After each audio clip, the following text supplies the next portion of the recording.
Welcome to Florida Focus, a college football podcast. My name is Brandon. I'm a lifetime Seminole fan. And this is Chris and Jarad, and we are lifetime Gator fans. And we are putting aside our differences as rivals to bring you the fantastic world of college football throughout the Sunshine State. And the season is just upon us, gentlemen, so today we're going to take an in-depth look into the 2023 season for the Seminoles, for the Gators, and a little bit of UCF in Miami. So how are we feeling so far? Obviously the season's right around the corner, so we are excited just to have some college football. But as a Gator fan, we're really excited, but also super confused because we don't know how this season is going to shape out. That's fair. I just don't know. We were talking before we recorded, and there's just no telling what this team is going to bring. You could spin it either way, and you could sell me almost on any record. But we're going to try to figure that out tonight. Yeah, just to echo that, I'm not an anxious person, right? I don't really know what the emotion of anxiety is. But I will tell you this, that it is existing, and I do know it. 72 hours here before kickoff, I'm probably more anxious or have more of a feeling of anxiety than I've ever had in my lifetime, right? Because I just do not. So very excited, ready to kick this thing off. It was great to have college football on, right? Great to have college football on last weekend. Watch some of those games, but definitely here before we get into the week one, which is really week two. We're definitely in full go mode. Yes, indeed. And so along those lines, I think the best way for us to get things started is to start off with the Florida Gators, and we're going to run through the entire schedule and each give our feedback week to week. So take it away, Chris, the Florida Gators 2023. Yeah, so we go to Utah because they came to the Swamp last year. So we're starting the year at Utah at a Thursday night game. And I think they're ranked, 14th in most polls, somewhere around there. Pretty good team. Cam Rising's coming back. A lot of question on his health because he tore his ACL at the end of last year. As of now, he is on the depth chart there, along with a couple other guys that are dinged up. How effective will he be? That's a huge question mark. Will he actually play? Huge question mark. Their backup quarterback is out for the year, so it's either a recovering Cam Rising or your third-string quarterback. So you'd think that helps the Gators. But the Gators do have to travel. They have to go out there. We have a new quarterback ourselves in Graham Mertz, which, honestly, I've made this public. I'm not really high on him, but after the spring practices and fall practices, a lot of buzz surrounding him, around him, separating himself from the other quarterbacks and kind of taking command of the offense and showing that he is an experienced quarterback. So we go out there, and this is year two for Billy, and a lot of people are saying it's already a make or break year for him. So this is a huge, important game for the Gators. I'm really excited to see. I believe our defense is going to be improved, but can they, it's a tough one to show that you're improved on the road at a ranked team there. And I'm looking to see if we know the running back room is pretty solid, if any receivers, and we have a bunch of young receivers coming up. Them and Pearsall can help Graham Mertz in the running game. And then offensive line, we know that it's in the new offensive line. The health is a big question mark for them. Can they handle the pressure? Can they handle traveling out to Utah? And just a side note, that right now as we're recording, a hurricane's coming, and that's another wrinkle to this is that they changed up the flight plans. Florida now is going to fly out on Tuesday, stay the night in Dallas, then on Wednesday fly out to Utah, and then the next day play a game with that altitude. So how's that going to affect them, right? So I really have no idea. And even if we lose this game, I'll still have no idea. Even if we win this game, I really don't know how I feel. Because last year you saw the Utah game, phenomenal game in the Swamp, electric crowd. Anthony Richardson has a Heisman performance, and everything's just high on the Gators, but that didn't mean anything the rest of the season. So it's just I'm excited it's here, but so many question marks going into it. Yeah, and I would just echo that same question mark. Obviously with Utah, Cam Rising, they have Bryson Barnes, backup quarterback there. Obviously he's not Cam Rising, and you also have Nate Johnson, who's a phenomenal athlete. A guy that I think has ran like 4.3, 40 before, really fast. So maybe some mixing with both of those, depending on what Rising's health situation is. Obviously Whittingham's keeping this thing super close to the vest from everything that is online and that you're reading. Not going to announce a starter, not going to tell you anything about him. And obviously with Keithy, their all-world tight end, who's a phenomenal player, obviously kind of in some question there too. So, question marks all around for the Utah game, but it should be, like Chris said, a much improved defense, much improved secondary front seven, and it should be a heavyweight fight in Salt Lake City. Yeah. As far as a prediction, we'll just go week by week. It's a tough one. I mean, I'm going to say that a lot for this schedule, just heads up. Against everything in me. Jarad, I'm a huge pessimist when it comes to the Gators. I'm going to go against everything, my gut, my soul, and just say the Gators pull this one out. I don't know how. I don't know why. I know that I don't really believe in jinxing our team, but I actually kind of do a lot believe in jinxing our team. And this might be jinxing our team. I don't know. But maybe I'm buying into the buzz from camp, but I'm going to say the Gators pull this one out in Utah and surprise some people. So, yeah. Yeah, I know. I did not expect that from me. No, Utah has a phenomenal tailback named Jaquinton Jackson, 6'2", 230 pounds. He's a sledgehammer, right? They have a great offensive line. A true freshman starting at tackle because he's that talented. Kyle Whittingham says it's their best Utah team he's had since he's been the head coach in Salt Lake City. Their defense has great Jalen Glover, their backup tailback, obviously from Lakeland, right, a former Argonaut. He's probably got, some scores to settle there with the Florida Gators. But I'll echo the same thing as Chris had. I love the front seven. I like Austin Armstrong, and I didn't move back to Florida to make, toe the line sort of pick. So I got the Gators 27-20 in Salt Lake City in 72 hours. So, yeah, I know. This is normally not the way I go at all. I'm like, oh, we're going to lose by 30. Why we've been playing. But I'm just, whatever. It's a new year, new me. Let's just go. Let's go the Gators this time. I really like our defense. Bring us back down to earth, Brandon. What do you got? Yeah. Yeah. So Utah does have some question marks that they've done a decent job of solving. How does their secondary look? They've got a guy who's coming off of 2 years of a mission trip, so maybe he got his head straight. You come in, you bring in a transfer kicker because special teams has been a mess for Utah. It didn't really seem to matter, and to your point, Jarad, Kyle Whittingham has been at Utah 18-plus seasons now. So to say you have a team this good, that's saying a lot. Their schedule just is pretty weak, is the thing. So how do they show up in a game like this? I am going to take Utah to win. I don't feel a lot of confidence in it because it starts and ends with the line of scrimmage, and Florida may have just enough to control something here. And I know that they took a setback with the running back situation, and that's going to be the strength of the team. But if you can actually get something going with the passing game against Utah secondary, I think you do keep it close. But a lot of the travel factors and going on the road, I think I'd take the Utes here, but I think it's in a close game. They win by 4, so I'll take 27-23. So that's a pretty low-scoring game, but that speaks to how good I think Florida's defense comes out.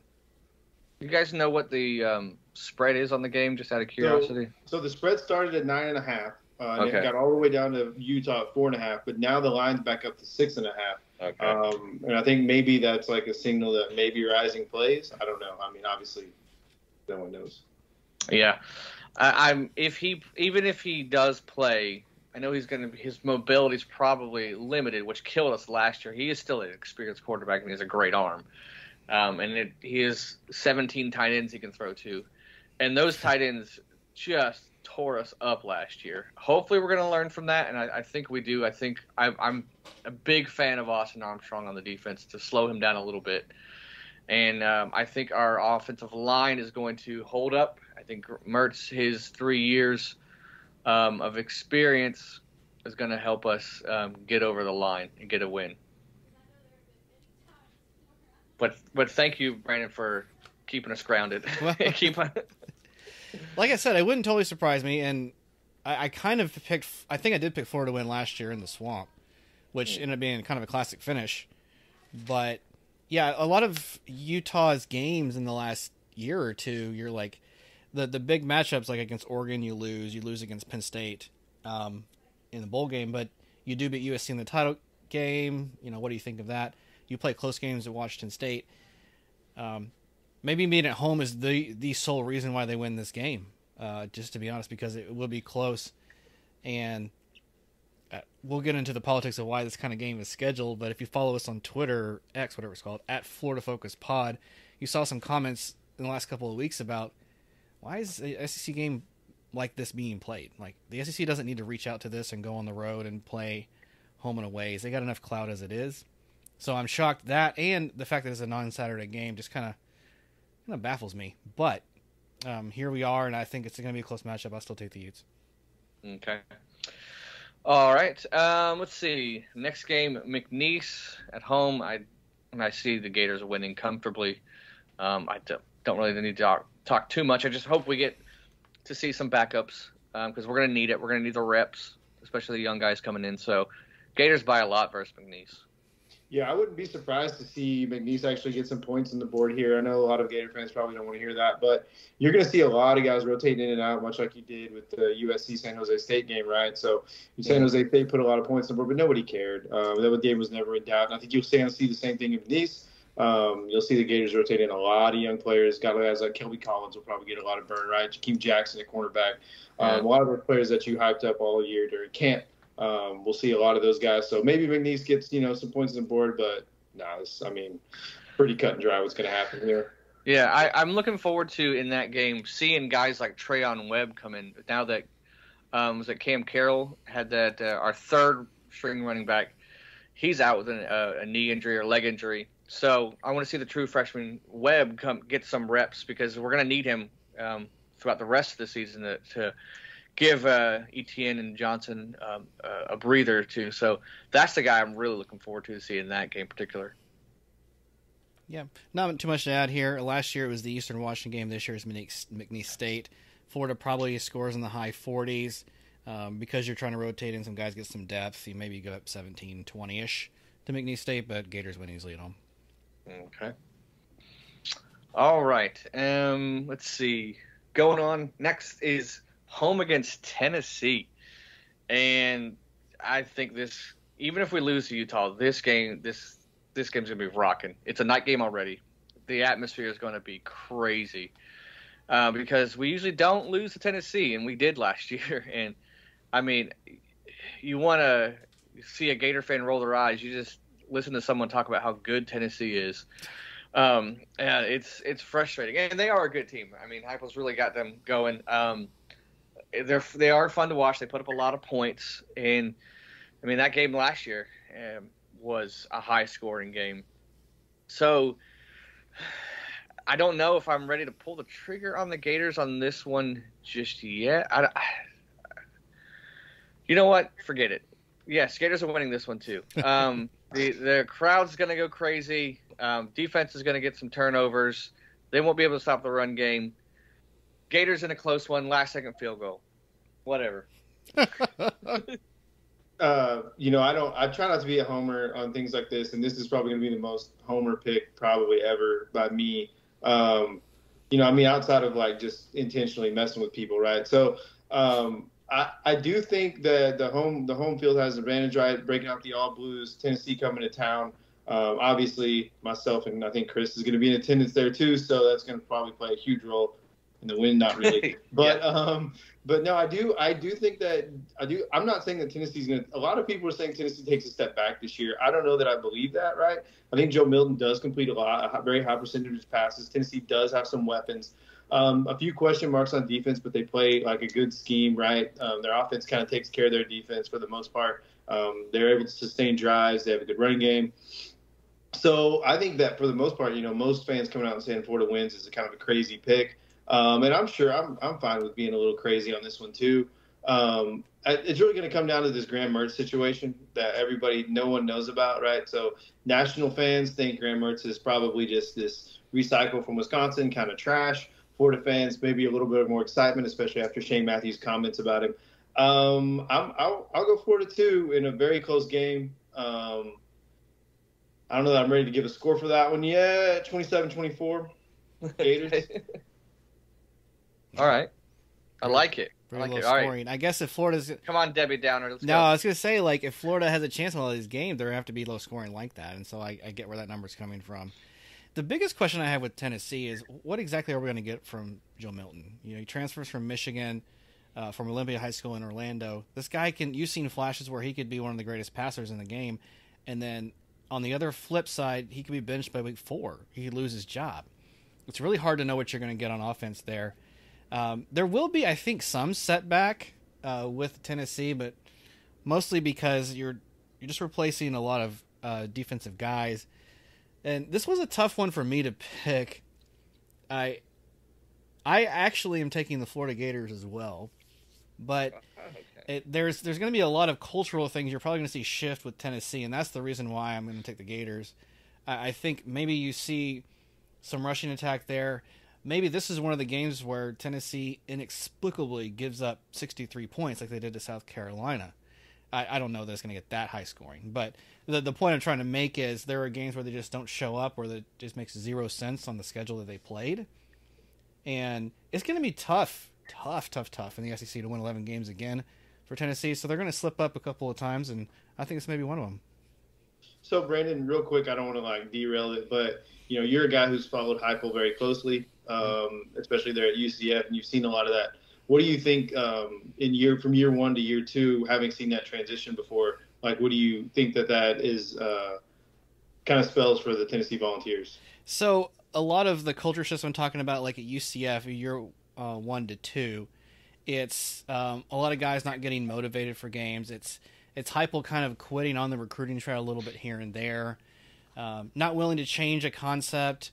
He actually, I think, does pretty good networking with the ADs and the coaching staff. Just the players seem to be a disconnect with him.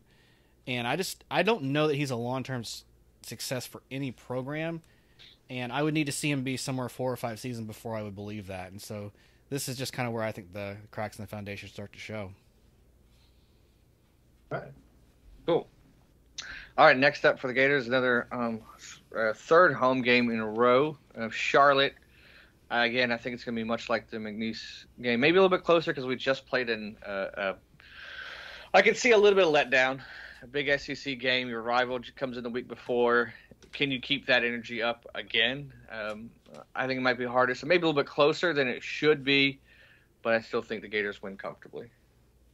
Yeah, not much to talk about here. Obviously, should be, right? Hopefully another scrimmage setting for the Florida Gators. Maybe you get some more backup burns, and maybe you see a different quarterback. Maybe Graham Mertz is, if the season has gone out, Chris and I had sort of laid out, and even Brandon with the 1-1 start, you're going to see Graham Mertz has obviously done enough to be consistent. So maybe you start to see some of those guys behind him sort of take some second half reps. But yeah, should be pretty clear cut here. Probably a 40-something to 17 affair. Yeah, I think top to bottom, recruiting, talent, and coaching. Just to be fair to Charlotte, they're probably one of the 8 worst programs in Division I. They're getting settled. They got a lot of changes. They're trying to figure out where they are in the new conference alignments, and they'll make a good effort. But on the road against the Gators, I don't see much here. It may even be a higher scoring game than McNeese State. But yeah, the Gators comfortably probably cover the 38-point spread. Okay. Yeah. All right. So then the Gators go on the road to Kentucky. A Mark Stoops team that seemed to have the Gators number lately.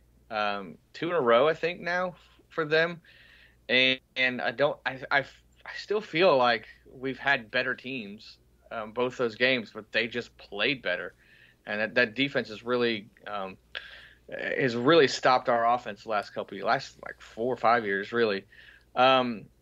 So can we handle a true SEC, road test after something like Utah and Tennessee at home?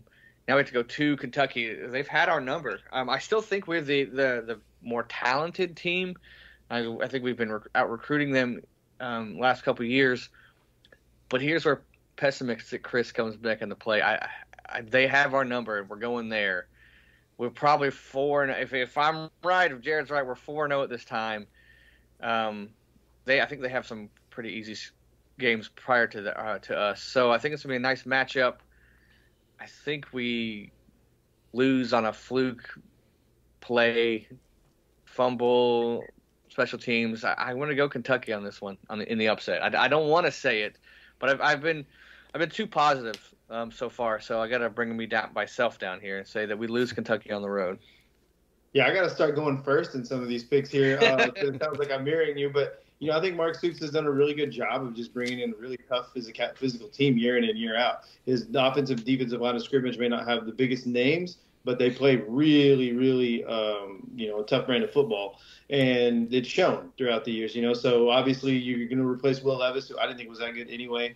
NC State transfer Devin Leary coming in, so a battle of the transfer quarterbacks, right? NC State versus Wisconsin here, and Leary versus Mertz. I think it's just one of those games, that Billy Napier is obviously not arrived in year two. And I don't know what arrived looks like for him, but obviously, I don't think this is a year where Florida comes out and shocks the world. And I think that Kentucky is just a really well-balanced, good coach football team, and maybe has the Gators number in a low-scoring game, and does just enough there to get a W on the road or at home for Kentucky. Ugh. Yeah. I was hoping you would tell me that I'm wrong, but well, to be a three-peat here, this was actually the most comfortable pick I had so far in the schedule, was to say Kentucky would win this one.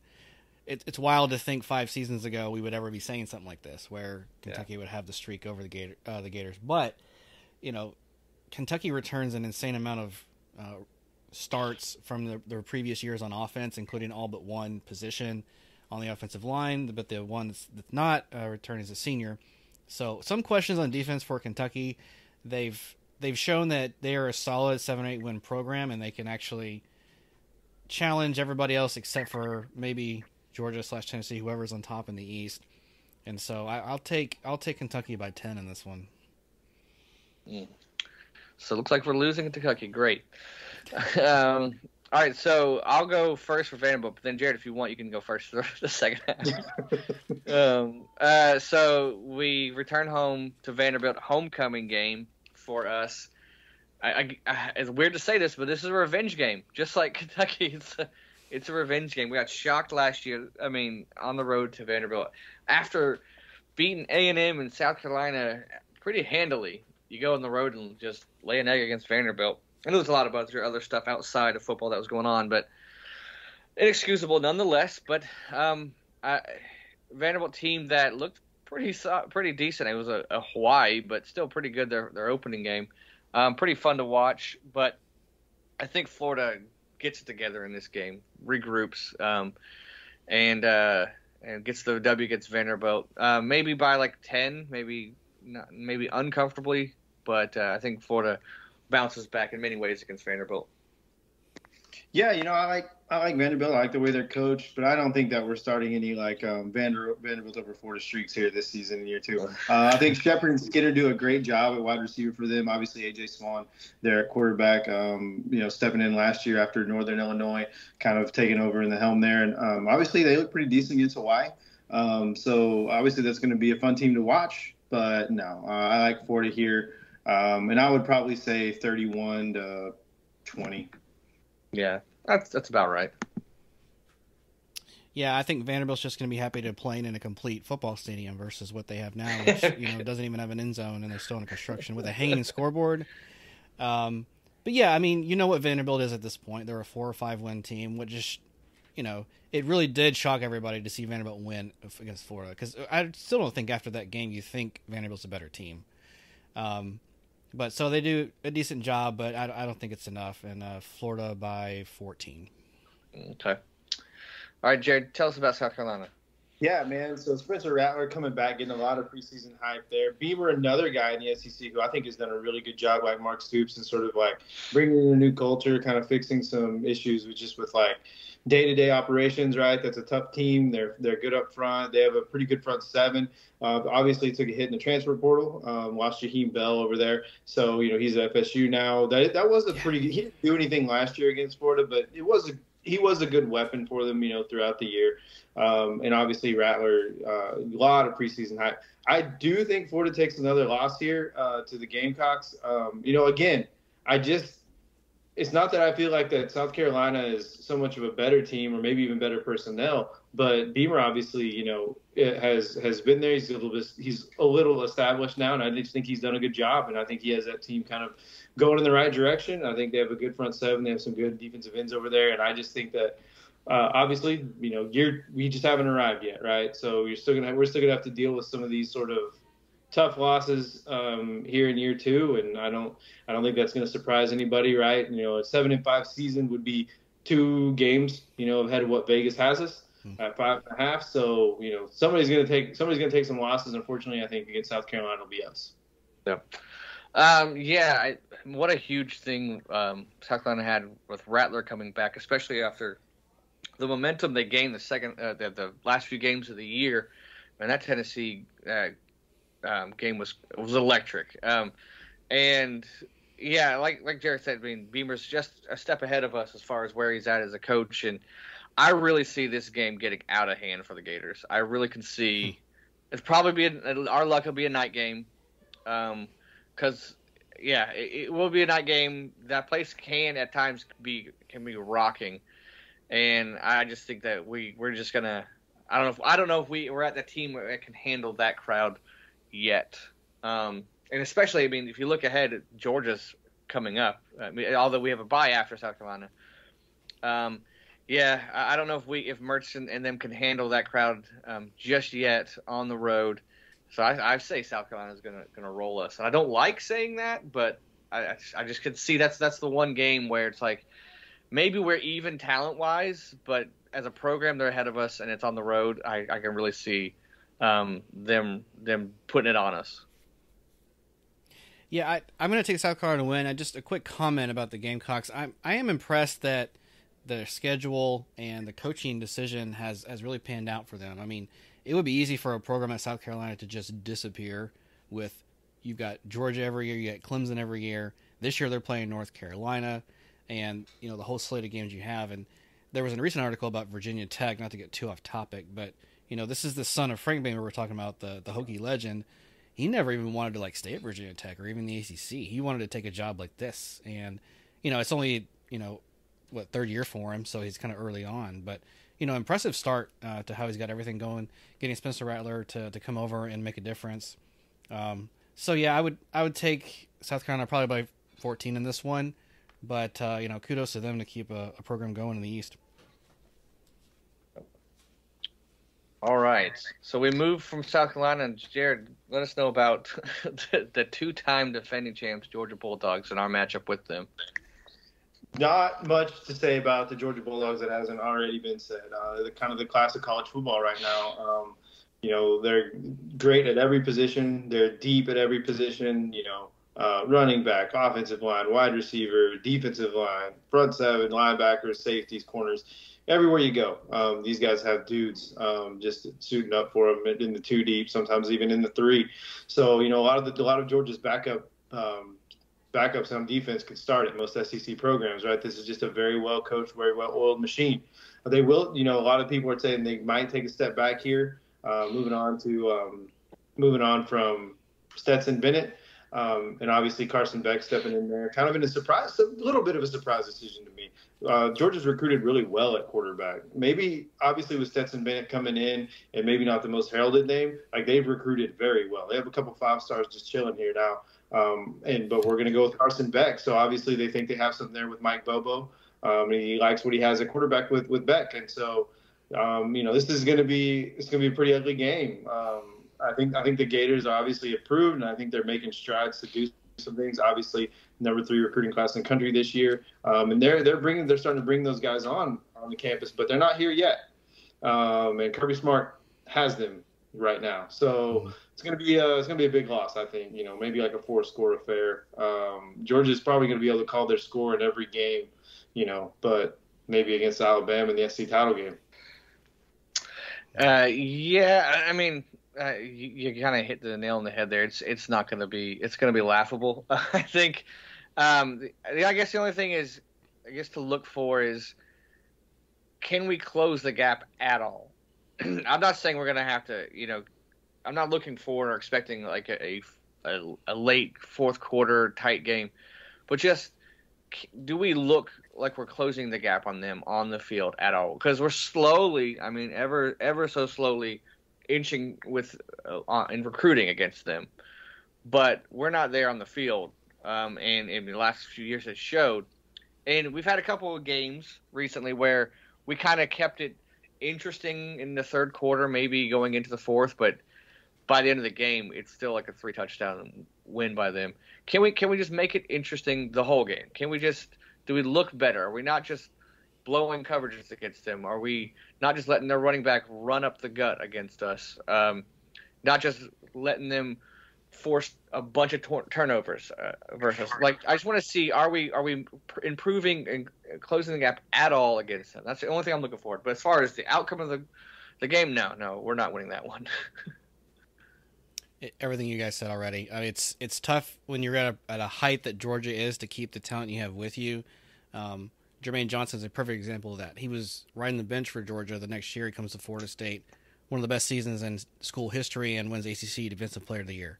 So, yeah, you're going to face that top to bottom with Georgia. There just really seems to be no weaknesses. Do they beat themselves at one point is the only question, but I don't think so in Jacksonville. Yeah. I think Jarad alluded to it. Their schedule is so easy, and this is not me being a hater on them. Like, it's just an easy schedule.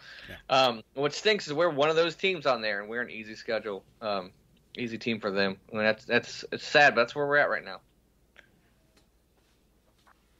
All right, so moving along, Jarad, let us know about Arkansas and the home game we have against them. Yeah, man, I'm a big Sam Pittman guy. I think he does really well. His teams are so fun to watch. His offensive lines are really physical. And then if you've ever been to Fayetteville there in Arkansas, it's a great place. Obviously, they got to come to the Swamp. I like KJ Jefferson. I think he's a really fun guy to watch. I think he's a really good quarterback. But I think that the Gators get one back here at home. And in the black jerseys, getting a W here at home in the Swamp. So I think the Gators do win a really close game, a really physical game with Arkansas. Right? Can't lose them all. Well, I guess you can't lose them all, but they won't. And so I got the Gators over Arkansas 28-21. Okay. Man, I it's like you said, it's an all black game. The Gators are going all black. I mean, from helmet to pants. I know that the blackout people, and I pray that it's not a noon game. even it's early November in Florida, it's still going to be hot. I pray it's a night game. It would just make sense. But so hopefully ESPN, the SEC Network, whoever's listening, make that a night game. But Jefferson is a great quarterback. He is very fun to watch. I think it's going to be fun though. I mean, we're probably coming off of back-to-back losses, and I think back-to-back embarrassing losses. So this one is a huge must-win game, not just for the season, but just probably for Napier to get the fans back on board. It's going to be a close one. I'm going back and forth on it. I think because of the uniforms, because of we won another win, it's in the Swamp, I think the Gators pull this one out. And Arkansas just traditionally, usually in the last 2-3 years, starts off pretty good, but kind of fizzles out towards the end of the season. We catch them in that time. So I'm going to say Gators in a close one, maybe 3-4 points. Yeah, I've always liked Arkansas. They've been sneaky good over the past couple of years. I didn't think Sam Pittman would work out, but I think I have to lean toward Jarad saying like that he is good. He's kind of proved himself. He's just in a terribly hard conference, and this year they have BYU, and they've got at Florida, Auburn. I mean, just a pretty decently tough schedule. But I do like the Gators at home. I'm not trying to feed off of you guys too much, but they seem to be only good in pieces on their team, like maybe good at quarterback, but not much good in the backfield. Maybe good on defense in some spots, but enough that you can leak out and get probably a lot of pressure on their defensive line. So, yes, the back-to-back losses will probably feed into that. You will probably a little bit harder, take a step or two before the snap to get to the quarterback in this one.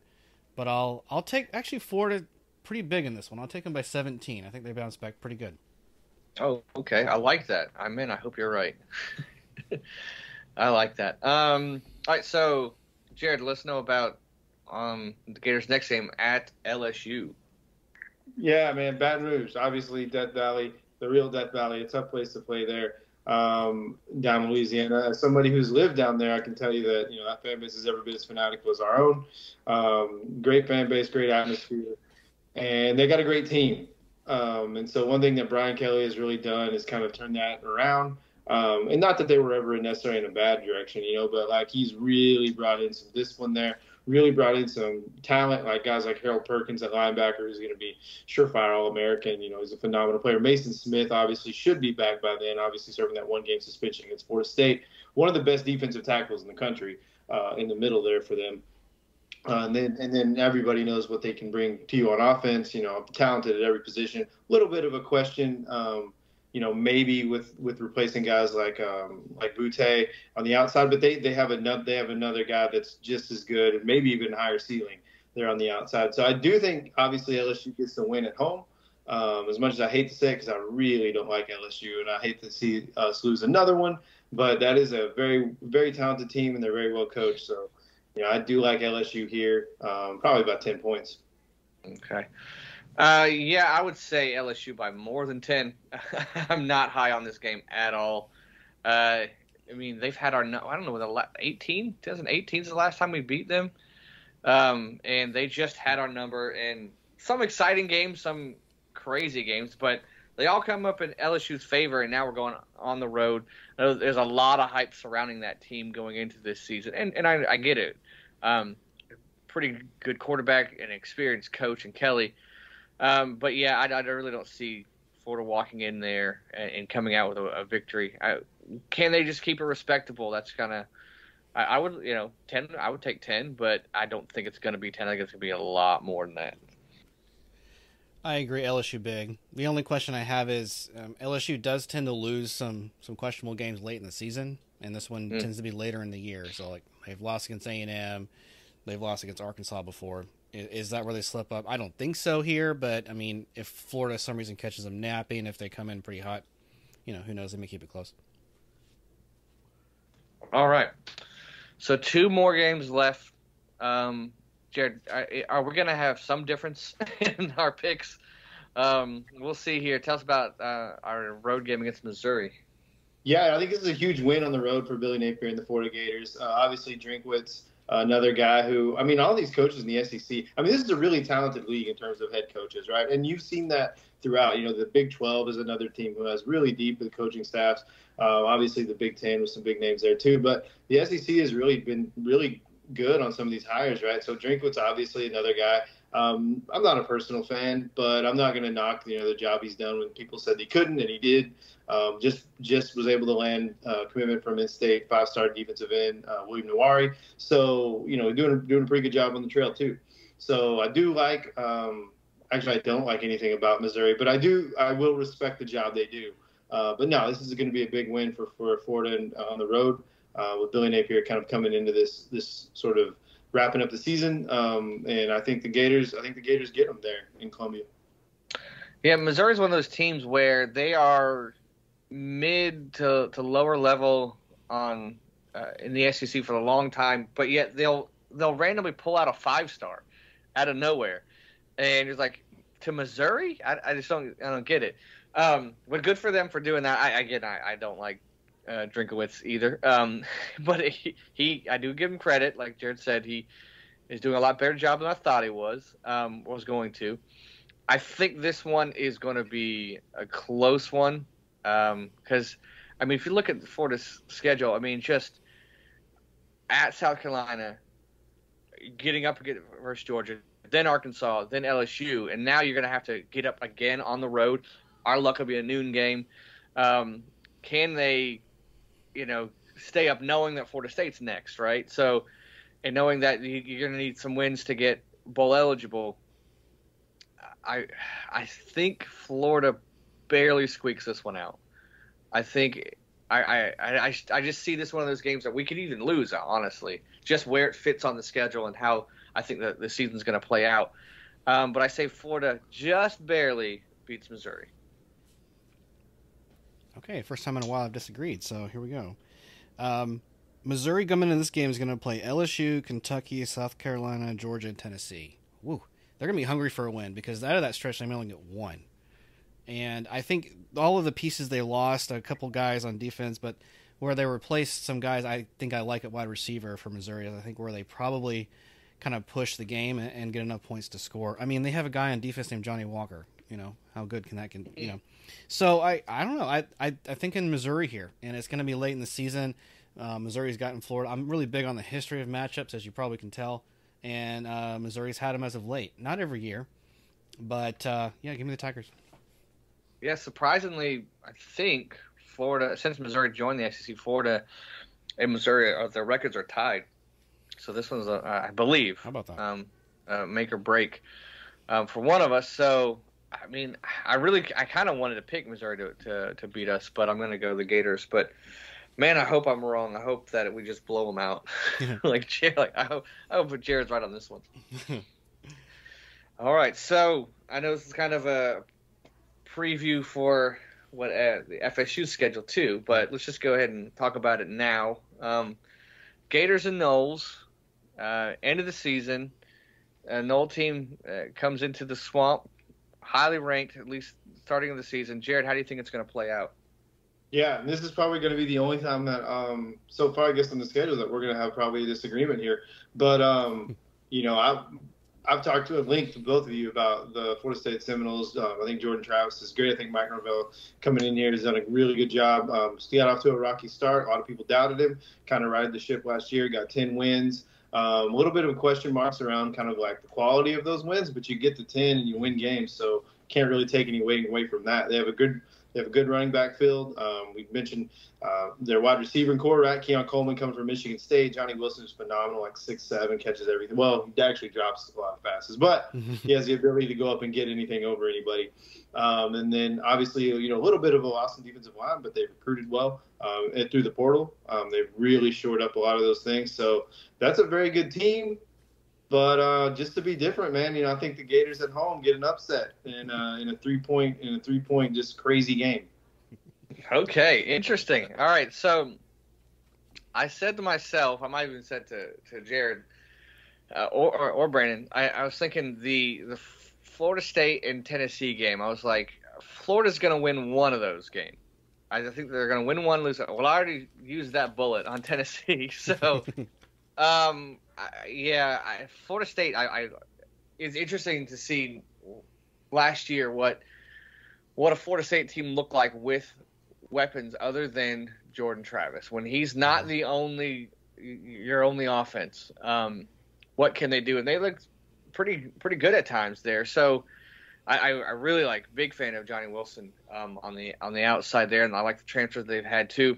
I just think that Norvell's got this program again. Much kind of like South Carolina, to the point where the program is just a couple steps ahead of us. We're going to get there, but they're there. I don't think we're there yet. I think the place is going to go be crazy. I want to say Florida State, though, in a close game at the end against Florida. I don't like saying that. But I can't be too optimistic on this podcast. I got to be true to myself and say that the Gators lose this one. Well, as a Nole fan, I think this game should worry you. There's a lot of things that Florida's going to have righted by then. Probably figured out some passing, some attack to supplement the run. Swamp is a crazy place to play. The Noles complete conference play 2 weeks before this. How does that factor in? Are they looking ahead to a conference title game against Clemson? How does it affect their motivation? I mean, you come off of playing Miami, North Alabama, so should be in a good headspace. Should have all you guys ready to go. But not easy to play there. You struggled at home against this team last season. Now, Florida's going to be slightly different, obviously, as under the second year. You're going to have replaced some pieces and probably gotten better in the season, and certainly a harder schedule than us. So I still think top to bottom, Florida State has enough recruiting that we should win this game, and I'm going to pick us to. But, if it's anything like last year's where it's back and forth, it's probably another high-scoring affair. Florida State's defense still hasn't just shown me a lot. Now, with Ventrell Cypress and all of our secondary coming on, maybe those busted coverages just don't happen as much, which we're all hoping for, which is why you try and plug those holes.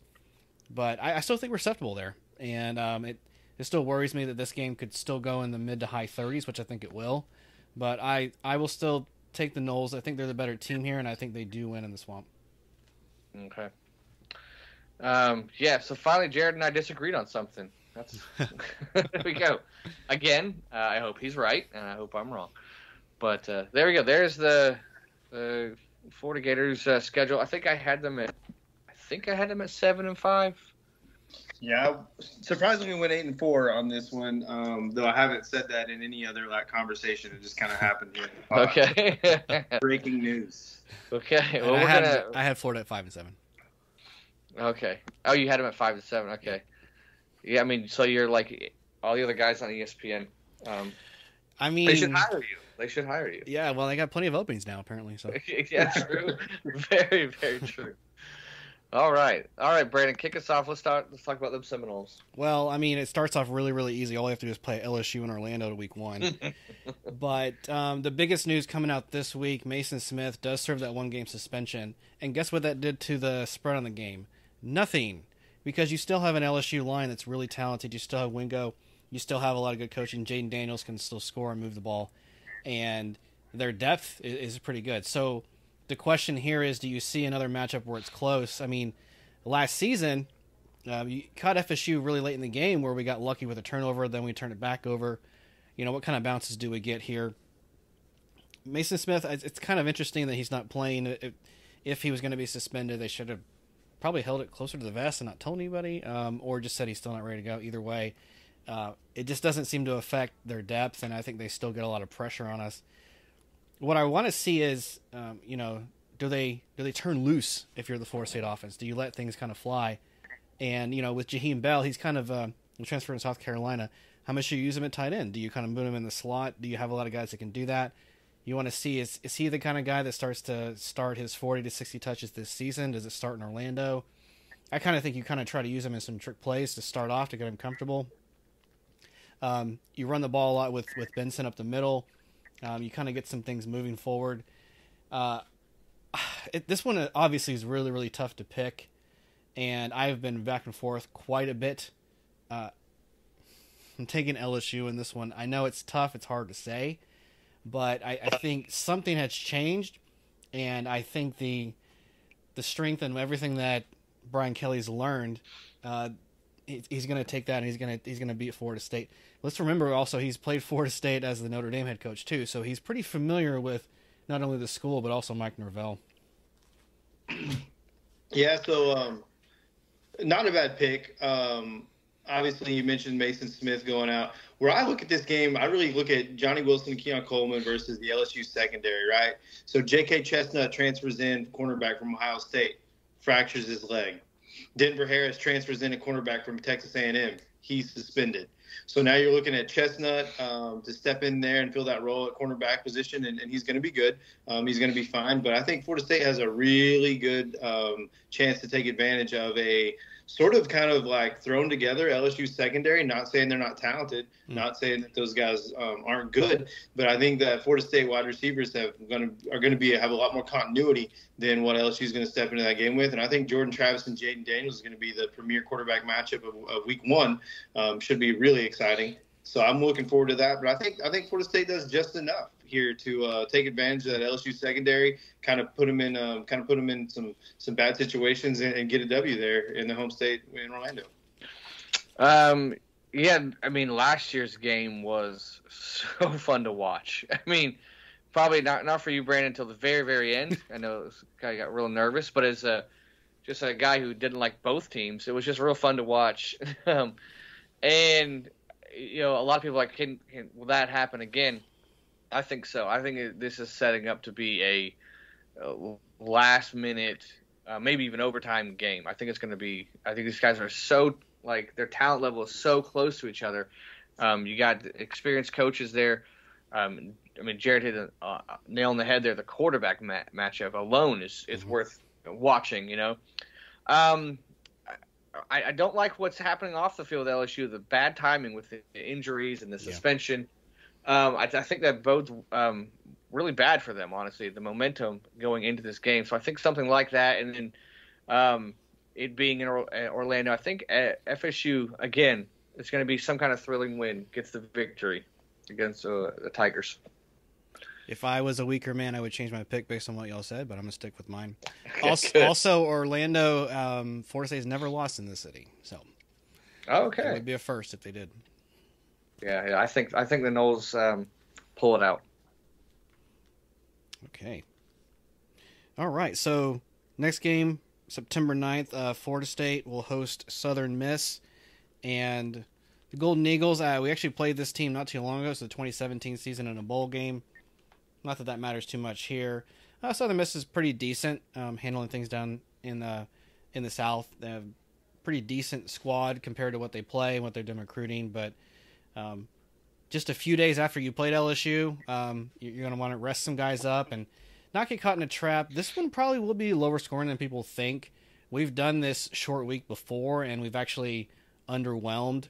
So you probably want to pick an under here. You want to try and get a comfortable lead in the second and third quarter and try and get those guys out as soon as possible, given who's coming up next. But I think Florida State still does take care of business. I'll take them 34-20. Yeah, I think it's going to be a little bit bigger than that. Just given, obviously, you mentioned the short week turnaround, always kind of tough, especially in college football.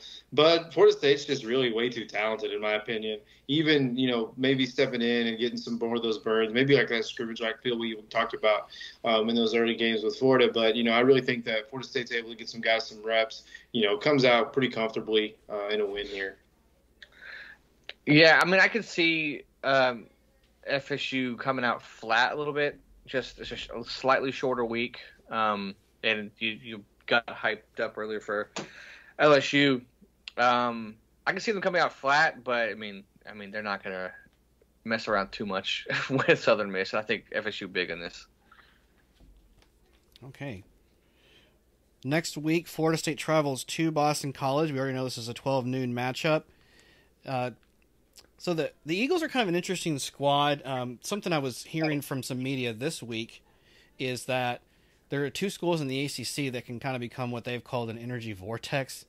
Those two schools are Wake Forest and Boston College. What they meant by that is the schools are so underwhelming with their attendance that the fans and the students go there and they don't know what to expect, and it kind of throws them off. So that's why you see every once in a while these teams actually win at Boston College or Wake Forest, because they go in and they're like, oh my goodness, Wake Forest's enrollment's 5,000. Nobody goes to Boston College games, and so it can throw them off. That's really the only way Boston College has an edge here. They've lost Jurkovec. He transferred to Pitt. You do have a couple of good things that Jeff Hapley is doing, putting some pieces together. Boston College probably in your bottom 2 or 3 in the conference of this year. Hapley does have some work to do, otherwise the hot seat is going to get hotter this season. Clearly talked about in Florida State's probably a 20-23 point favorite in this one, so I'll take the Noles comfortably. Yeah, you talk about the highly anticipated running back matchup between Trey Benson and obviously Patrick Garwell III there at Boston College and Alex Broom. No, I'm just messing around with all that. Those are running backs. Those are Boston College running backs, but no, Florida State rolls here. And I wouldn't be surprised if it was by 3 touchdowns. Yeah, I could see a couple. I think Florida State wins, and I think they win comfortably. A couple things I could see that would make you sweat a little bit. Going up to Boston College, it looks like it's a noon game, so that doesn't really bode well. And then who's coming up next, right? Is Clemson. So I could see them putzing around for a little bit, but I still think Florida State wins handily by the end of it. Yep. Okay, all in agreement there. So the big one, September 23rd, Florida State travels to Clemson. And, man, this one's, again, just like LSU, very hard to tell. If you're looking at top to bottom, Clemson has owned Florida State recently. they've had a better program. They've had better success. They beat Florida State in Tallahassee in a game that they started to run away with, and Florida State kind of clawed back to make it respectable. But you've got it on the road. You probably got a night game, although it still hasn't been announced. And this is the year, right? This is the pivot game. This will tell you right here and there probably is Florida State back for real? Do they have a chance to get back to the ACC title game and regain the conference? I think with a lot of pieces that you have, what you have to be worried about is Clemson's front seven. And I'll let Jarad kind of dive into that a little bit more. But if we cannot get the running game going, this game we will be stalled. We will be frustrated. And if we cannot get some pressure on the line, it can go – I think it can go downhill. I'm not going to say this is a game where it's going to snowball if that doesn't happen. You have a good wide receivers that can get you back in the game. You have Travis who can run. I don't think there's any part of the playbook that's closed off for this one. This is probably, if you have to consider a must-win in this season and you want to get back to 11 seasons, you got to take this one. Having said all that, this is one of those, again, back and forth. I could almost flip a coin, but maybe a little bit homer of me. I am taking the Noles to win by 3 in Death Valley, so give me the Noles 30-27. Yeah, and this is where I'm going to pick Florida State's first loss of the season. So full disclosure, like I'm a really big Cade Klubnik fan, and I don't know that he's going to be what I think he's going to be or what I thought he was going to be. But ever since following him in recruiting, I've just really thought this is a really talented guy. Now it's his team stepping in for DJ full time. And I just think he has a really good – him and Will Shipley should form a really good kind of fun team to watch there. And you mentioned their defensive line. I really do like what Clemson has done at the defensive line. And I really think that they're going to have some horses in the front seven, like you mentioned, to cause some problems there for Florida State. If it wasn't I guess if the game was played somewhere else, I would probably pick it differently. But just the fact that it is where it is, Florida State's probably be riding high, in my opinion, right after obviously the big win at LSU and then getting some reps there. I think Clemson hands them their first loss of the year here, and I think it's close though, right? So I think I would probably say like a 34-31 type of game. Yeah. For FSU, I mean, I don't know how many years now, Clemson has been the game for them. I mean, you got Florida on your schedule, a rival, Miami on your schedule, a rival. You even got LSU on your schedule, but this is the game for them. And this is just the big measurement of like, are we back? Are we there? Well, you have to beat Clemson to say that you're back. And what a better place to beat them on the road with momentum and talent that you have. I don't know if that's going to happen though. That's a tough place to play. Like you said, it's probably going to be a night game. Dabo knows what he's doing. I really like Shipley. I mean, he is so fun to watch in the backfield there. I think he's going to be a little bit too much for them. I think it might be. I guess it'll be a closer game than you guys are maybe saying it's going to be. But I think Clemson and their crowd is going to make the difference. So like Clemson by like 10 against the Noles. Okay. Honestly, this is probably weird to say. Out of the LSU Clemson game, if somebody said you can split them and it doesn't matter who you beat, I'd take it right now. As long as I win one of those personally, I'd take it. Well, yeah, absolutely. You have to if you're an old fan. I mean, it's in conference and it's a little bit later in the season. And that's crazy to say because LSU is ranked 5th. But yeah. Clemson's the one you want to win. Yep. Okay. So after Florida State goes to Clemson, then they play Virginia Tech.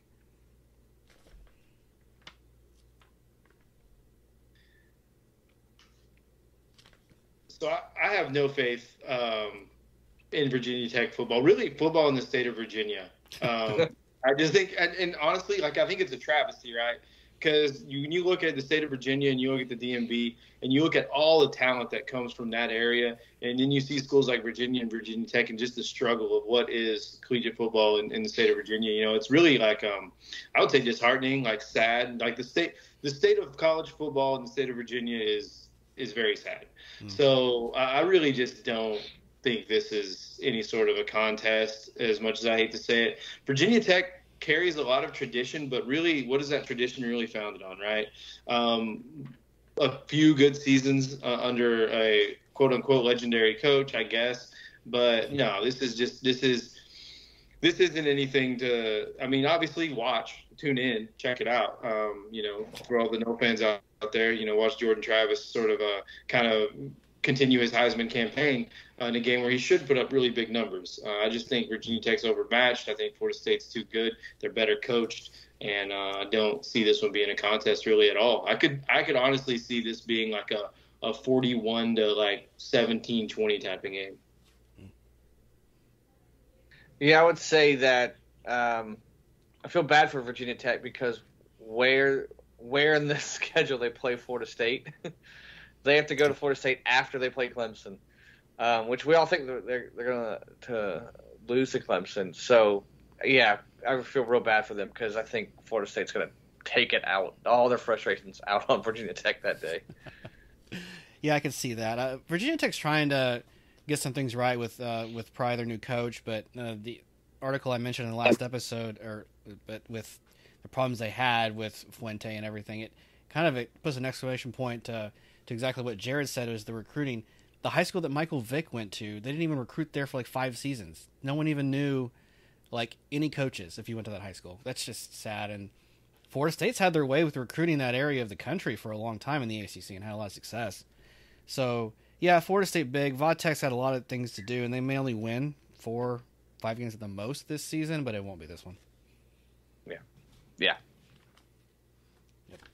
Okay, so Florida State stays at home the following week to play Syracuse. I'll start with you, Chris. What are your thoughts against the Orange? Much the same. I think it's just going to – I mean, this is like a 3-game stretch where I think just FSU rolls right in the middle of it. I don't have much other than Florida State big. I mean, Virginia Tech, Syracuse, Duke. I mean, you just check in with me. It's going to be Florida State big. Okay. I think Syracuse has named Schrader their quarterback, Grant Schrader, coming into there. And I mean, it will be a football game. A football game will be played.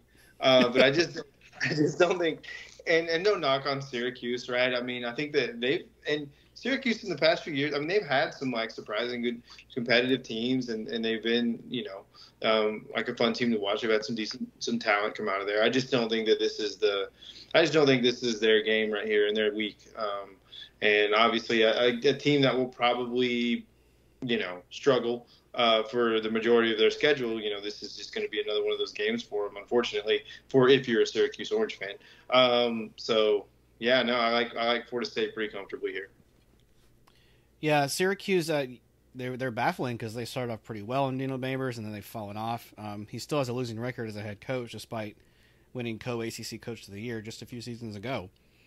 And, to show that Garrett Schrader is taking most of the snaps is probably more telling than you'd think with Syracuse, just because that's probably the way they want to move, and plus he's had some injury problems.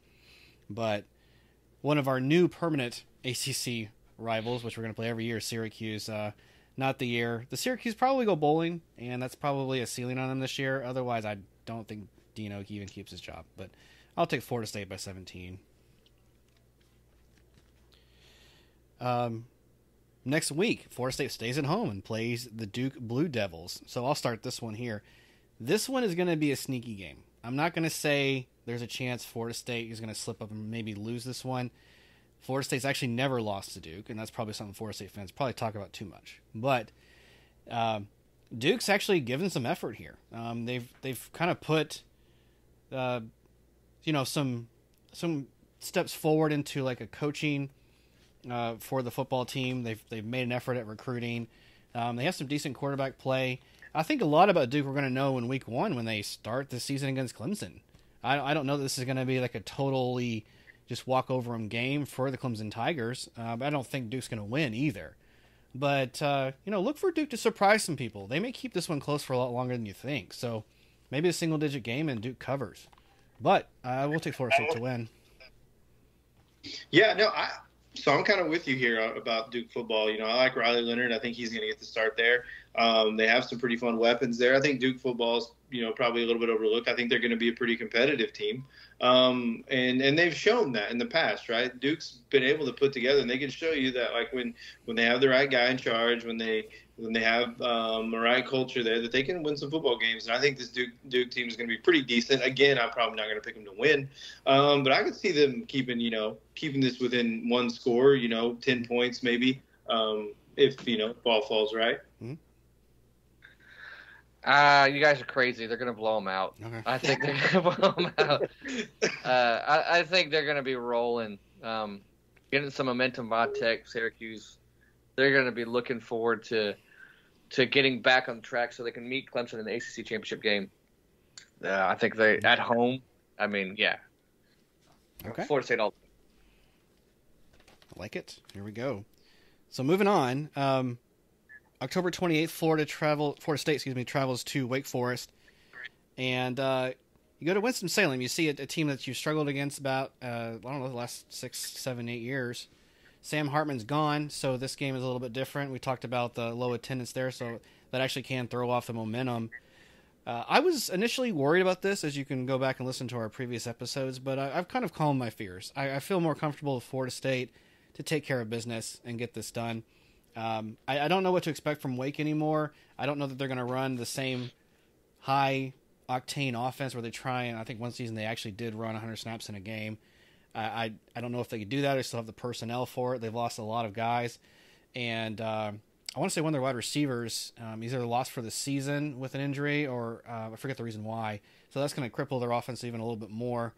Never truly been known for a true defensive team, although they've put together a couple good squads here and there. They're kind of a team that goes for speed on the outsides, some lanky guys at corners. So I initially was worried about this one on the road, but I am going to take Florida State to win now. I'll take them by 9. Wake Forest without Sam Hartman, I just don't know. I mean, I wouldn't feel comfortable picking them in, any sort of bigger matchup there. I think Hartman obviously proved what he was and what he showed. If you watch any of that Notre Dame the Notre Dame game, obviously Notre Dame was far more talented there, but Hartman showed that he is exactly who he is and why he is. And so I just think without that, probably going to be a pretty big win there for FSU. Should be pretty comfortable. You'll be playing backups by the third quarter. Okay. Yeah. Initially, when the schedule came out, I circled this as a potential loss for Florida State. But, yeah, I mean, and the more I thought about it, you guys are right. Like, Hartman was that team. He was that offense. He was the only threat. So you take him away. It's on the road, and a team that has, for the most part, had FSU's number recently, but I think FSU's just too talented, and they handle their business on the road. All right. Next matchup, Florida State travels to Pittsburgh. We'll start with Jarad, then Chris. Yeah, this is another game that I actually think that Pittsburgh is going to be a pretty sort of like the Duke pick, right? I think Pittsburgh is going to be able to kind of be a little bit competitive there. I don't think they're going to be able to do enough to win the game, but I do think that they're going to play a pretty good brand of football. I think they should be fun to watch. I'm not saying they're going to be a great team by any stretch of the imagination. I just think it's one of those games where, Florida State comes in and Pittsburgh just has a good day for 3 3/4. I think Florida State still gets a pretty comfortable win there, but I think that maybe that one's sort of entertaining to watch for a few hours. Hey, Jarad, not so fast, my friend. I think Pittsburgh stuns FSU. It's a place they don't go into very often. And I for some reason, for the last 7, 8 years, I thought Kenny Pickett is their quarterback, and I still think he's their quarterback this year. Sources say that's not true, but I still going with Pittsburgh to upset Florida State. All the good teams, they always have that one game that they either mess around and win by, squeak by, or mess around and lose. And I think this is the one that FSU loses that they shouldn't lose on the road at Pittsburgh. Mark it down. So we're split so far. Go ahead, Jarad. No, I'm just saying that surprised me. I didn't anticipate Chris coming out with that. So RKO out of nowhere. You're gonna have to bring some order back to this forum here, man. I'm sorry to say I'm not, because I think Pittsburgh wins this game too. Thank you. Defense last year for Pittsburgh gave up, they had the number 2 nationwide average in sacks. number 23 overall defense. Jurkovec is a nightmare of a quarterback to play against. And when Florida State played them the last couple of seasons, he was the only bright spot on a team that was just awful. And he's bound for the NFL. Pittsburgh has a way of doing this. They were the team to beat Clemson the only time they won their first national title in 2016. They were the team to beat Miami when they rolled into November with Mark Richt when they were undefeated. They're going to do it again. Florida State's going to come in hot. They're going to lose on the road to Pittsburgh. It's going to be a mixture of the defense getting to them. You don't even need to sack Jordan Travis. You need to get up in his face and get in the backfield quick enough to disrupt all of the timing. And mark my words, it will happen again. I'm glad you went first, Chris, because everyone would have thought you were copying me, but now we know his heart fits. And I'm not joking. Yeah. I think Pittsburgh legitimately wins this game. When we get let me see what that line is after this, and whatever your favorite eatery is there in the Orlando area, we'll put some food on that, because I don't. Okay. So obviously I hope we're wrong, but we'll see. November 11th, Florida State hosts Miami, and I'll go and start with this one. In years past, this has been a tough one, but when you trouse the Hurricanes like you did last season and they just can't seem to put a lot of stuff together, I think you can feel very comfortable going back home, beating Miami. It is your biggest home game of the season. I know Miami will be improved. It's later in the year. We've played Miami in November before.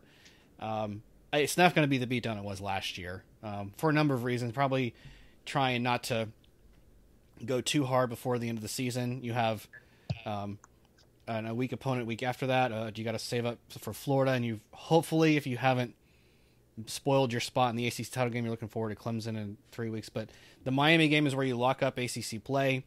I think you comfortably win. I think Miami comes out. May see get a little chippy here and there, but Miami just hasn't gotten it together yet. Maybe by November it'll be closer, but I'll say Florida State by 10. I'm going to say Florida State by 10 touchdowns. I don't think this one's – this is not close. I think, again, coming off what I think is going to be a loss, I think they take it out on Miami. Big rivalry game. You saw what happened last year. It's going to happen again.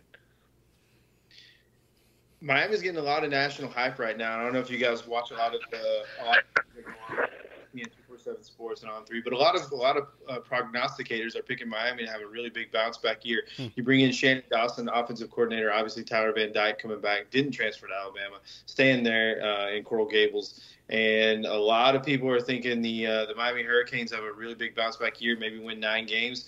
I don't know what a couple people I listened to today have them pretty easily sitting at 8.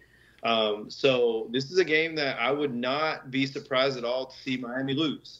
And I don't think they're going to win. But just sort of that hype and the build-up, I'm personally not buying it. I personally don't see it. I think that Miami had a lot of holes to fill from last season, and I don't know that they did a good job of filling those. I mean, I hear what everybody's telling me, and I look at the depth chart. I know they have some talented dudes. They had some talented dudes last year. So was the issue all in the coordinators? Maybe, but I don't think it was that simple. So yeah, I don't like Miami to win this game at all. Maybe they keep it close, like maybe there's a revenge factor, and that is a rivalry game. Florida State and Miami, obviously the biggest rivalry game in state. I think both of you would probably agree with me, right? I mean, that's the biggest thing that they got going, and there's a lot of emotions on the line there, but I just think Florida State's a better team. Yeah, by a lot. Yeah, and maybe Miami will figure some things out. I mean, but we were joking about their poor schedule in September. I mean, do you even show up for that? So anyway, not much to talk about the next week. Florida State plays North Alabama. Pretty sure we played them before. I'm not totally sure, but this is one where you kind of put 42, 45 points up. You let some starters play. Now the defense may get after it. Generally, they late in the year kind of put some new guys in, and you've kind of got some fresh blood going. So you may even try to keep them to single digits. So maybe 42-9 for the Noles. Okay. Yeah, I mean, this is going to be a lot of backups. A lot of backups for them. I don't even think it's going to be close. I mean, the closest it's going to be is 0-0 when it starts. That's it.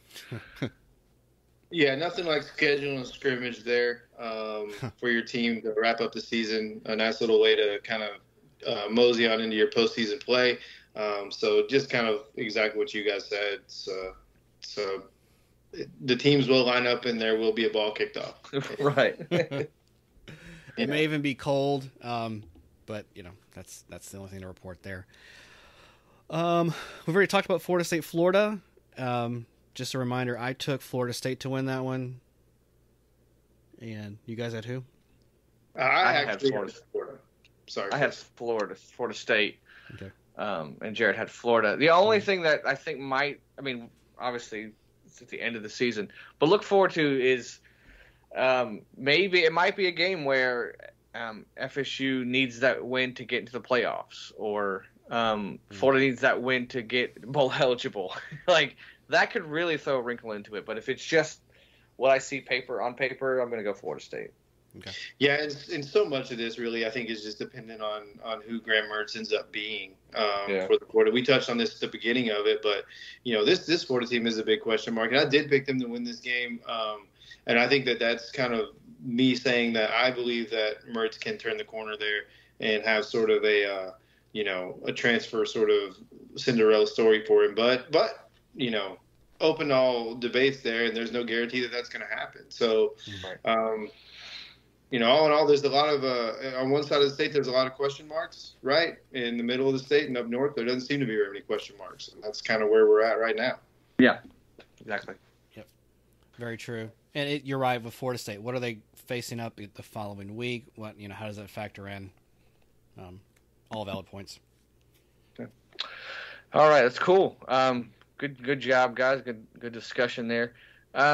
Real quick, let's wrap up with just looking at the other teams around the state. Just give me a game or two that just kind of sticks out with the Hurricanes, Knights, or any other teams around the state that just kind of something that sticks out to you, an interesting game or two. I actually kind of want to take this one just because it was something I mentioned, so I want to jump off here. But UCF's schedule this year is crazy, right? And it's kind of one of my favorite schedules in the country because you're going to take a team that you haven't seen play a lot of games, and we really so number one, I'm looking forward to their trip to Norman, because anytime you take a team like from Orlando area and you stick them in Norman, like that's an interesting game to me. Yeah. The other part of their schedule that I really want to touch on is this weird. I don't know who's in charge of Central Florida or of UCF scheduling here, but they should be fired. And they have a really random weird stretch where they're going to go to Kansas, right? They're going to go to the state of Kansas to play a football game. They're going to come back to Orlando, and then they're going to turn around and go back to Kansas to play the state of Kansas to play another football game. That's the most absurd scheduling I've ever heard of in my lifetime. So I'm looking forward to seeing it. The whole, I agree. The whole schedule's fun just because there's so many matchups that they have not played, notable teams that they have not played. So that's going to be fun. For me, though, I mean, it really comes down to the matchup. First game of the season for the Hurricanes versus Miami of Ohio. Like, who is the real Miami? Like, we've been debating for years. I mean, I cannot tell you how many message boards I've been on where it's just like, no, this is the real Miami. No, that's the real Miami. And now we get to see on the field who is the real Miami. So after this, there is no Miami Hurricanes. There is no you win this game, you're Miami, and the other team is just the other Miami. Settled. I think they really should change their name. The loser should change their name. Jarad, isn't there a place in Texas called Miami? Miami, Texas. It is 20 minutes south of my hometown. Okay. Yes. There are no stoplights and like 800 people. So the loser goes to Miami. That's what I should say. I think they're called the Warriors. I think they're the Miami Warriors or something like that. So maybe the loser of that game could adopt that moniker too. Yeah, I agree. What about you, Brandon? What sticks out? Yeah, so with Jared's comment, UCF at Boise State is a week 2 game that maybe sneakily would grab some national attention. Boise State's probably the favorite to win the Mountain West. UCF's coming to a brand new conference. They played Boise State, I want to say either last year or year before at home. in Oregon. It was delayed forever, and it came down to the wire, and UCF pulls it out. So I think this could actually be a way for UCF to kind of set the tone for their season, because you don't know how it's going to match up in the Big 12, right? You're at Kansas State, as Jarad mentioned. You play the Wildcats, the defending Big 12 champs. You're at Norman. You have to go to Lawrence, Kansas to play the Jayhawks. You have to go to Texas Tech. All of these are just completely unknowns for this squad. And when you're building and you join a new conference, it's going to be just very, very different. So I'm kind of excited about that. Just a quick note, I'm not excited about this, but I am going to keep like a very, very distant eye on like the South Florida FIUs to see who ends up being the worst team in the state. Because the South Florida Bulls, it's pretty bad over there. It's pretty abysmal. They haven't like even won I forget the stat, like a road game or a home game or beaten a Division I team in like 3 years. I mean, they have like 3 wins over the last 3 seasons. It's pretty bad. So, like, that's kind of interesting to see how low they're going to distance themselves from the pack. But, yeah, I kind of like the Miami Texas A&M game.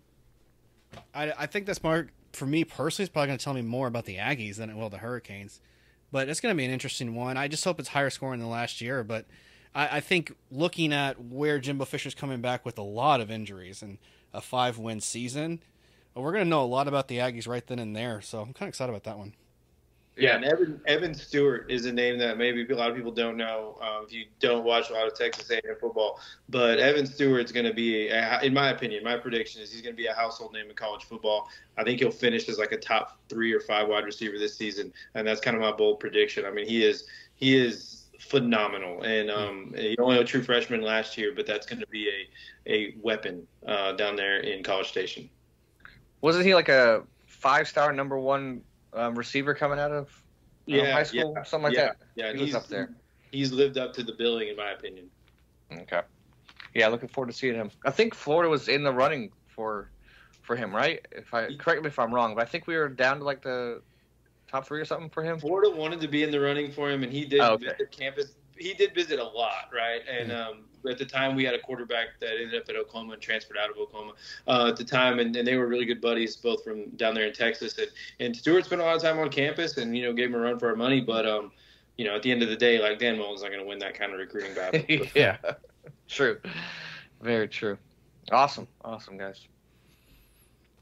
Wow. Well, maybe we'll take some final thoughts here, but that wraps it up. We've got the Gators. We're within 2 wins on what we think that's going to be there. Florida State, I think we're all in agreement with probably 2 losses if I counted the numbers right. I don't know if we picked a win total in Miami. We all seem to be pretty down on them, and they didn't make a bowl game last year for the first time in 15 seasons. I don't have a lot of faith they'll do it this year, just to be truthful. And then UCF, we'll see. I think Vegas probably has them around 6-ish wins.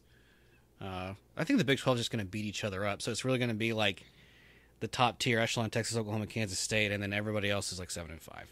Okay. Yeah, I tend to agree. That Texas schedule is so easy. Outside of that Bama game, that conference schedule for Texas is one of the easiest paths, I think, in all of the nation to the college football playoff. So easier than Georgia? Yes. Yeah. Oh, okay. In my opinion. Okay. Man, it's not bad. Obviously, you got to play the Red River rivalry, right? The Red River shootout. That's what we say because we're traditionalists around here. So you got to play the shootout. Norman, and I have Oklahoma as a sleeper team, but not a lot of people do. So outside of that game, I mean, Texas is. It's not a bad road. Okay. Yeah. I think I'm going to pick Texas to win the Big 12. Just a side note, but you're right with Oklahoma. I mean, have they really even had a bad coaching hire in the last 50 years? Like, no joke. Like, they have a losing record for the first time since the 70s last year. It's just unheard of there. They have all kinds of success, and they'll bounce back for sure. I guess my final question is, if you had to pick right now, gentlemen, who's in the playoff? Ooh. I love it. I haven't thought too much about this. Let's see. I would say Georgia because, I mean, they're going to be undefeated going into the SEC championship game. They might lose to Bama. and still get in. So Bama, Georgia, Ohio State, and then I don't know who the last one. I don't know. I don't think Michigan's going to get there. For fun, we'll say Clemson. For fun. Give me Georgia and Bama, with Bama winning the SEC. I know I'm crazy here. I think in the last season of its existence, Pac-12 sends someone and USC goes. In Ohio State. Okay. Yeah, I'm kind of with you on there. I think I'm gonna go with Alabama. I'm gonna go unpopular here though, because I'm not gonna pick Georgia to go too. I think Alabama, Ohio State. I'm gonna pick another team from the Pac-12 to be different, but it's not gonna be USC. It's gonna be Utah, and I'm gonna go a little crazy here, and I'm gonna say Texas. Texas, okay. It's fun. Utah's crazy. Texas is not. Utah is crazy, but I got to be different. I would have picked, honestly, I would have picked Clemson, but I think Florida State wins the ACC. I think they lose to Clemson first time, they lose to Florida, which keeps them out of the playoff, but they beat Clemson and win the ACC to keep Clemson out of the playoff. I really could see that scenario too. I really could. I'm with you with Florida State losing 2 games this year and winning the ACC. We differ on which ones, but yeah, I don't think Florida State's quite there yet, and they're a trendy pick to get up there. If things fall right and no injuries, you get everything humming along and you get a little bit lucky. I also wonder if you get in with 1 loss, because if you do lose 1 game, it's in September. But I just don't think they're quite there yet. I want to write these down and see how off we are. Well, if you look at it, some random teams made it, right? You had your you had your TCU last year, so I think I love how TCU is pretty much going to be unranked this year after going to the title game, and nobody even talked about them in the Big 12. It's wonderful. Yeah, that's the way it happens sometimes. Yeah, you're right though. Like, wasn't Cincinnati popped in there once? So there's always that one. So yeah, why not Utah? Indeed. Okay. Any final thoughts, gentlemen, on the 2023 season? I'm just ready. I'm ready to go. Yeah. T-minus, let's go. Let's kick it off. Let's launch the shuttle. Let's, pass out the ammunition here. Let's go to war. Yeah. All that stuff. Fantastic. Well, we're going to go ahead and wrap up our season preview here. And our next episode, you'll hear us talking about week 1 and what is entailed for us there. So any final thoughts before Chris sends us off to tell fans how they can reach out to us? No, man, we're ready. Do go to FloridaFocusPodcast.com for all your Florida Focus podcast needs. Yes, indeed.